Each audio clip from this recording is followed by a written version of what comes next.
I remember saying to you guys when Russell Wilson signed with the Giants that it made me sad. And you guys, what's so sad about it? What's sad? He's getting a bunch of money and he's getting an opportunity to turn the Giants around. And it's like, no, I mean, I couldn't have guessed this for Daniel Jones, but Daniel Jones and Saquon Barkley were limited with the Giants because the Giants are so bad. Russell Wilson's career ending that way makes me sad. And he just came off a career high for passing yardage against Dallas, but he looked so bad in the last game, and now they're like, okay, let's wrap this up. You guys weren't made sad by that? He's a little young to be. I mean, Aaron Rodgers is 41 years old.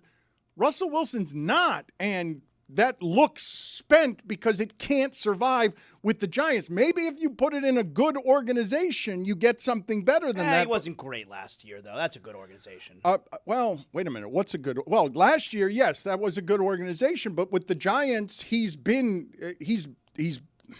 It happened to him earlier, usually at 36, and Russell Wilson's a Hall of Famer. I was just going to ask. I think he's played himself out of the Hall of Fame. That's a hell of a take. In fact, I'm willing to listen to that. I'll dig through the numbers. It's Stugatz's take, though. You're stealing Stugatz's take. He already took him out of the Hall of Fame and said, "Oh, really? Years ago, yeah. When he was with Denver, he was saying that." Yeah, he's 36 years old now. That's usually when it falls off. But I think Russell, you could argue, fell off at 33. That is young. Now, he's not your prototypical quarterback. There's things that he do at his size that he does at his size that I guess it would wear and tear on the body. I mean, Mike, he's been a bad quarterback for 4 or 5 years now. Yeah, that's tough. I think that and. The only reason we'd be talking about him as a Hall of Famer is because he won the Super Bowl, all right? It's not like he was this monster every single year. Made it to a second. Right. But you're bad for your last 5 years as a starter. I don't know if you're a Hall of Famer. According to Pro Football Reference, average QBs in the Hall of Fame classes ends up being 103.58. He's at 94. So it's like right there. If he has a couple more good games, obviously now that's over, maybe would have put him at the top. Didn't make you guys sad though, seeing him benched? Like Dan, he had the worst red zone thing I've ever seen. The 4 plays in the red zone to score a touchdown. He threw one into the tunnel. Threw the ball away on 4th down. Threw the ball into the goalpost on 4th down. At that point, I was like, it's over. There's no coming back from throwing the ball out of bounds on 4th down. I think we all knew this day would be coming in relatively soon. So I don't know how sad. I think he's at a stage in his career where we knew that he had to play lights out to keep that job, to keep Jaxson Dart out of that spot. You guys have heard me say before, okay, that self-confidence is with athletes and how they don't know how to retire. And you've heard the Van Gundys say that superstar athletes are the hardest to coach. Aging superstar is the hardest to coach. But as it relates to Russell Wilson, you've heard me say self-confidence is the last thing to go and the mirror is the last thing to know. If I were to sit down right now with Russell Wilson and say, can you still play? Wouldn't he just say, hey, I threw for a career high in yardage on the road against Dallas. It was 2 weeks ago. Like, wouldn't he say, I don't deserve to be benched. I deserve to have some benefit of the doubt here because I just said the death of the 400-yard game, and I'm pointing to the one guy who had the 400-yard game and didn't actually have to do it because he was trailing the entire game, was slinging it the entire. If I talk to Russell Wilson about it now, do you think he'd say, yeah, I'm done, I'm spent? No. And I think he's good enough to be a backup in the league. I think people kind of underrated the season that he had with Pittsburgh. When he aired it out, when they trusted him to, it wasn't in line with their identity, but he could still throw the ball downfield. I think he showed that against Dallas. What's so weird is that the line of demarcation is when he decided to leave Seattle. Like, that's when he stopped being good. His final season in Seattle was good.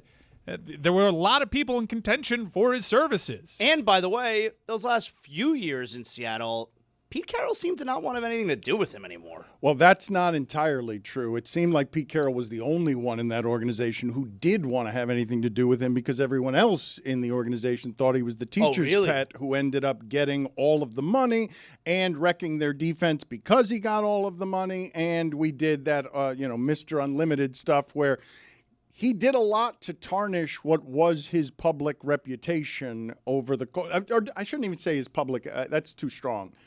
He became less and less likable after winning that Super Bowl, just the way that people were absorbing him and the reports coming out about him, where it seemed like the defense that helped win him a championship didn't really appreciate him as a leader anymore. I don't think it was unlikable. I think it was more just like corny. He's a bit of a tryhard. It's like people made fun of him. Okay, but that's all I meant. Okay, forgive me. Unlikable might also be too strong, but yes, he went from swaggering champion who was value at the position, who should be rooted for because he's undersized, who should be rooted for because his style of play was electric, it was unusual, who created a new model for winning in the sport. Make sure you get value at quarterback so you can pay everyone else in a salary cap sport, to, oh, this is how it ends. Ooh, you lose your job to Jaxson Dart on a failure of a season when the Giants aren't going anywhere this season. And I'm telling you, those 5 games, I'm going to say it again, just so that whatever assessments are made about Jaxson Dart over the next 5 games, you ignore unless they're good assessments because he did it against good teams. Philadelphia twice, Denver, the Chargers. Like, if I don't throw the Browns in there, like those are the defenses you do not want a quarterback who does not yet know how to play professional football to play against those defenses.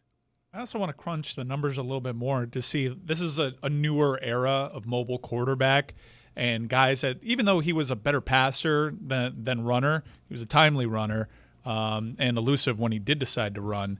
Those guys' careers, they are getting a little cut short. I know Cam had off-the-field injuries that affected that too, but it makes me very curious to see how Josh Allen will age, because he's so reliant on his physical gifts when he gets to a certain age, like around 33. What is that going to look like? I'm also curious to see how Patrick Mahomes' body ages. He doesn't seem to really take care of himself. He's leaning more now on his rushing ability, which is interesting. Well, one of the things that I really genuinely discovered with Russell Wilson, because I will remind everyone here, hugely undersized for the position. Usually that guy before Russell Wilson, not a success in the pros. It isn't just that his playing style was electric, and by calling him a timely runner, you're being unfair to him. He was wildly elusive, and this is the part that I hadn't seen before. Didn't get hit hard.